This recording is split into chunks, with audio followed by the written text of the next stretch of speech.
বাসনগুলো তুলি। হ্যাঁ নে আমি চলে এসেছি। এতদিনে কি পড়িল ধরা অশনি ভরা বিদ্যুৎ। বাবা, হ্যাঁ রবীন্দ্রনাথ বলেছেন, আমি বলছি না। হঠাৎ বিদ্যুৎ ধরা পড়লো এরকম আরে বললি আমার যে? এক মিষ্টি দাদা, মিষ্টি ভিউয়ার্স বিদ্যুৎ ঘোষ, তিনি কিন্তু যদিও দাদা বললাম, উনি আমায় দিদি বলেছেন বলে, বাট উনি কিন্তু আমার শ্বশুরের ভূমিকা পালন করছেনই করছেন। কি বিদ্যুৎ বাবু, তাই তো? উনি আজকে নতুন কমেন্টস করেছেন, নতুন ভিউয়ার্স হিসেবে আপনাকে আরুষিস ব্লগে অনেক অনেক স্বাগতম। বাট আপনি বলেছেন যে আমি লক্ষ্য করেছেন যে আমি ডান হাতে শাখা পড়ছি না। কেন পড়ছি না আমি ডান হাতে শাখা পড়া কি খুব খারাপ ব্যাপার, এটাও বলেছেন। আর আরেকটা কথাও বলেছেন কিন্তু শ্বশুরমশাই আপনি, সেটা হলো গিয়ে আপনার কি টাকা কম পড়েছে।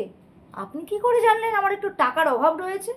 আপনি একদম ঠিক বলেছেন শ্বশুরমশাই। যদি আমার শাশুড়ি মা বলে আজকালকার মডার্ন যুগের মেয়ে তুই শাখা পড়া পড়িস কেন, কিন্তু তবুও আমি শাখা পড়তে খুব ভালোবাসি, সেই জন্য শাখা পড়ি।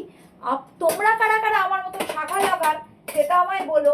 আমাদের বাঙালিদের এই কালচারটা তো অন্য কোনো ইসেতে নেই। বিদেশিরা আজকাল আমাদেরকে নকল করে, কিন্তু ফরেনে ভারতবর্ষের থেকে বেশি শাখা বিক্রি হয়, কলকাতার থেকে বেশি।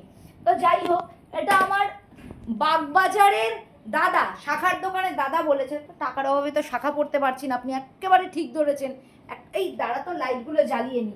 তো আপনাকে বলবো দাদা, শ্বশুর মশাই, শ্বশুর দাদা, আপনি যদি একটু কষ্ট করে বাগবাজারে আসেন, আমি আমার বরমশাইকে নিয়ে বাগবাজারে গিয়ে ডান হাতের শাখাটা পড়বই পড়বো।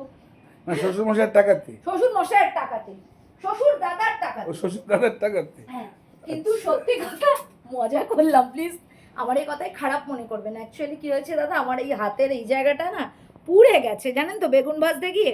তো শাখা পড়লে প্রচণ্ড ঘষা লাগছে বলে খুলে রেখেছি।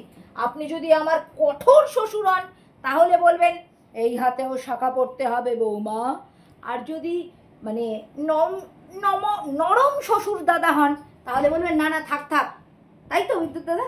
তো যাই হোক, এই বাদ দে, আমি আজকে লাঞ্চের মেনু দেখাই। বাসনগুলো তুলতে গিয়ে অনেকটা দেরি হয়ে হ্যাঁ, গেল। 2 মিনিট 23 সেকেন্ড হয়ে গেল, তাড়াতাড়ি হয়। আচ্ছা 29 30 সেকেন্ড হয়ে গেল, হাতে সময় নেই। দাঁড়া দেখাচ্ছি। বাবা রে বাবা, আর পারি না, ঠ্যাং ভাঙা জানেন বিদ্যুৎ দা। 2025 আমার জন্য একটু ভালো যাচ্ছে না। 40 সেকেন্ড। সাদা ভাত, কালকের আলু পটল কুমড়োর ছক্কা, উচ্ছে আলু ভাজা, লাউয়ের খোসা ভাজা, পনির বাটার মশলা, চিকেন কষা লাল লাল, আর আমের চাটনি। চলবে তো আজকের এই দিয়ে মেনুটা?